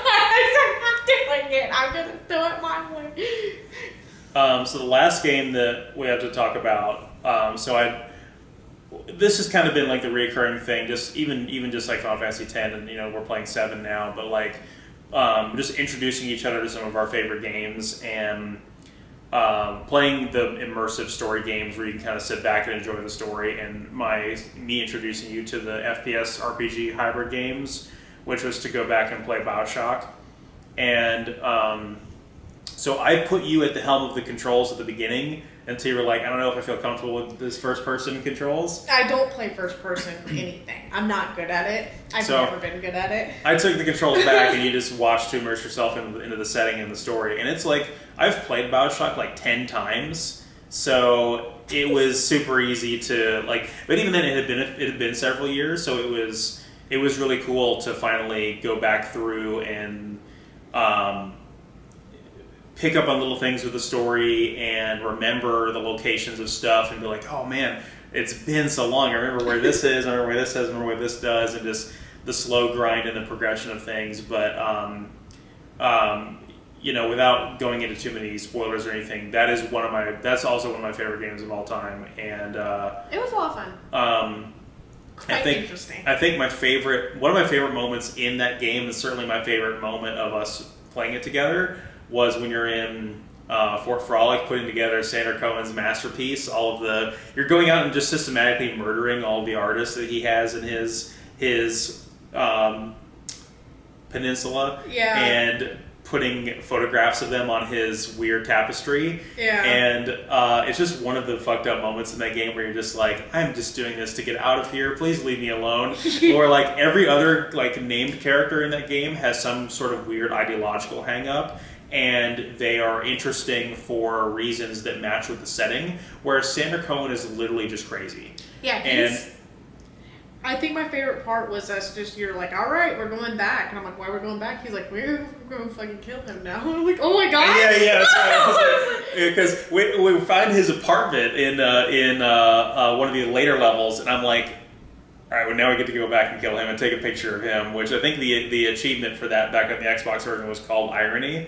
Which I like. It is irony. No, my favorite moment of that is where you're at like the second or third part of his quest, and he just has a meltdown for no reason in the middle of it, and he sends a bunch of enemies at you, and he's playing like the Nutcracker music, and I, having played this game so many times, knew exactly what to do, because every time there was like a cinematic moment in this game, I knew exactly where to point the camera, I knew how to move the character to make it look as cinematic as possible, and so I've got my character just dancing with the music and like popping a single shot off to kill every enemy that's coming up, and you're just like, what the fuck is going on? And I'm like, oh, I love this, it's so stupid. And it's one of those moments of like you've completely embraced the insanity of this setting. You really have no choice. It does not give you an option. You either go along with it to survive or you die. Like you basically have to go along with the insanity of this game until you get to the end. Yeah, and the reveal, which again I won't go into spoilers, but the reveal of the game's major twist is another one of those things where it's like that gives me goosebumps every fucking time. Like I never get over that. And all the BioShock games have a big twist, except for like 2 doesn't really have that much of a twist. And we didn't actually play the main campaign of 2. We played Minerva's Den, which I think is actually superior. It's shorter. It still uses all the same added mechanics that BioShock 2 introduces, but it has a much, much better story. We protect that child. Yeah, that little storyline is just awesome to me. That little self-contained plot. I liked it. Yeah, and that we began Infinite. Got through the first major act of that. We'll pick that up again at some point because I really, really can't wait to see your reaction when you see the twist. It's really wild. I like it though. I've seen like pieces of this game, but like obviously I don't know anything about it, kind of thing. Yeah, that's a delicate one where somebody could very easily spoil that for you, and I don't want that to happen. Yeah, well, I'm not like going out of my way looking at BioShock stuff, so we're good. Like, yeah, if I saw it on like a feed, I wouldn't have no idea. Yeah. Unless they were like BioShock Infinite spoilers, and I'm like, nah. They would have to sum it up in text. Like you would have to read written words to understand it, because if you see like art or something, you wouldn't be able to figure it out. Then we're good. We're good. I'm not gonna get spoiled. I didn't get spoiled for Devil May Cry, so we're good. Yeah, I'm good. I cannot see. But yeah, that's it for games we played. But there is like a couple that we I feel like are honorable mentions. So we watched the Let's Play of Mother 3. Yeah. And we actually played a little bit of Mother 1. Mother 2 actually, Earthbound. 2, yeah. So yeah, that was like a awakening of a new interest in another RPG series was the Mother trilogy, because whilst we were sick. Yeah, we watched an entire. Well, it started out with like a compilation of an Earthbound run. It was Vinesauce. It was Vinny playing Earthbound, and it was a compilation of. And so like Earthbound is interesting because it's one of those games where on the surface it seems so innocent. It's just an RPG about a bunch of 6-year-olds saving the world, more or less. Fighting thugs with baseball bats and shit, and then very quickly it becomes like this completely whacked out acid trip. You're just like, what is going on? And it is wild. And then so I couldn't believe the stuff I was seeing on screen with Earthbound. I was like, what is this game about? And then the whole finale of it as well is like one of the most like disturbing and just like thought-provoking endings to an RPG I've ever seen. And so I was like, we've got to get into this series. And so, but I had kind of like Mother 3's reputation as weird because I had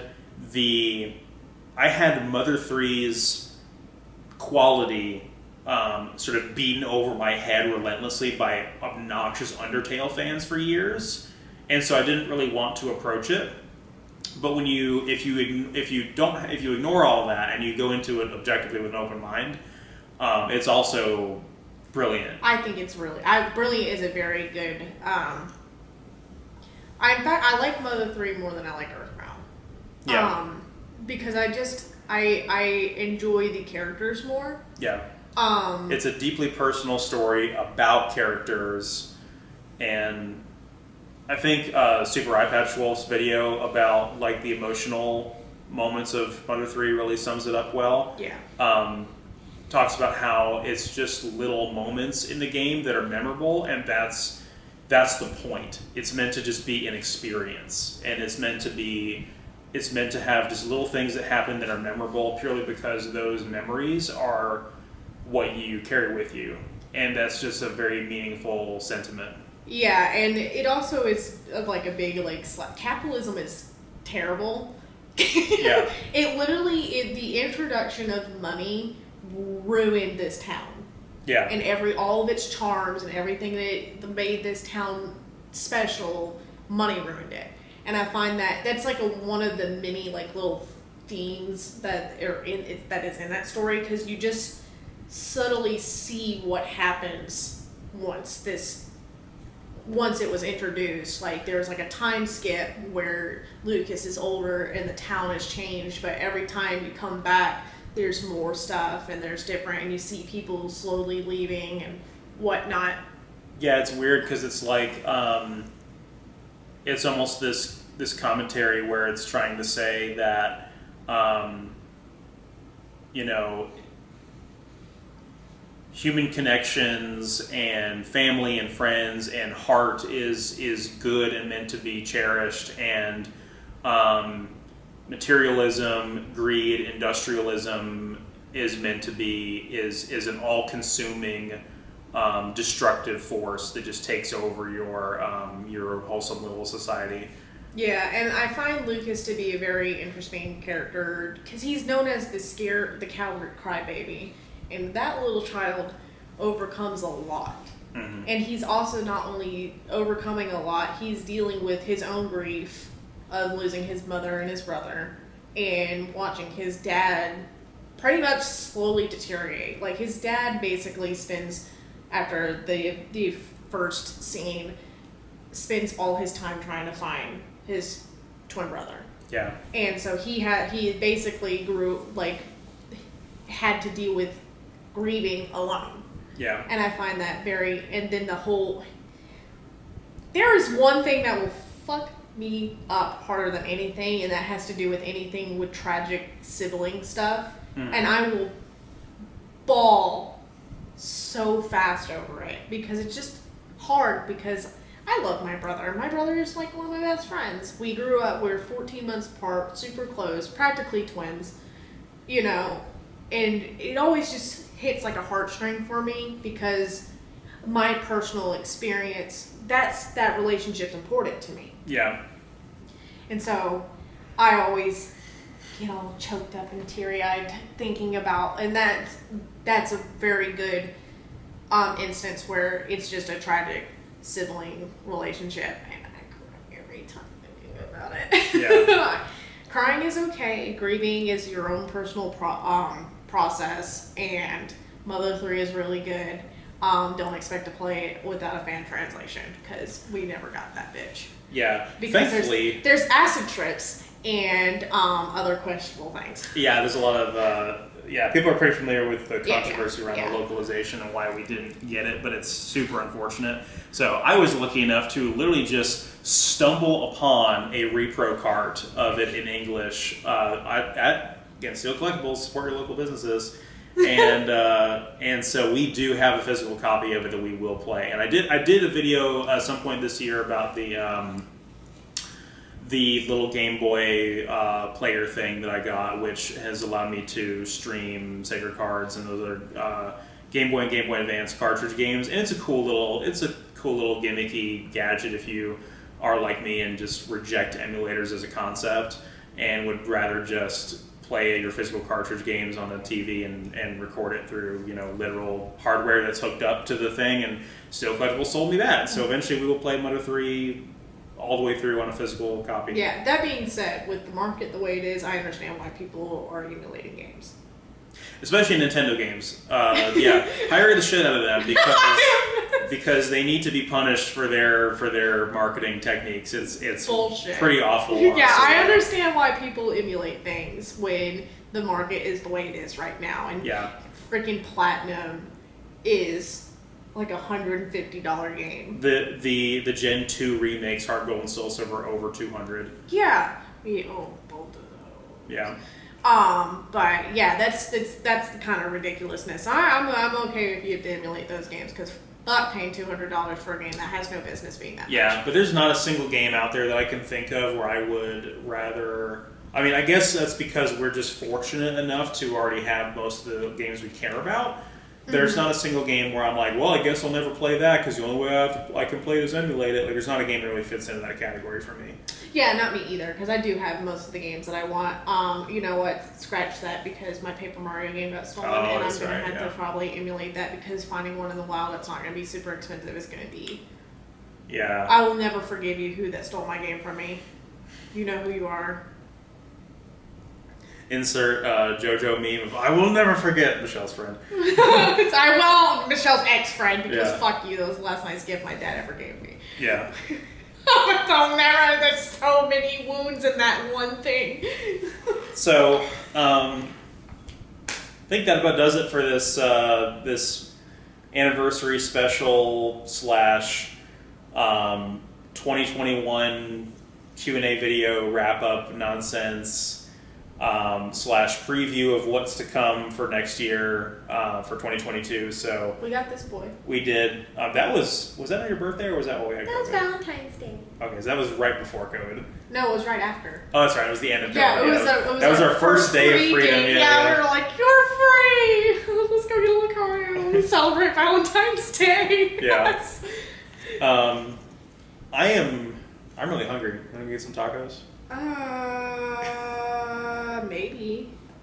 I'm probably going to get some tacos and edit this. So. And I'm gonna lay in bed and play Animal Crossing and die. Okay.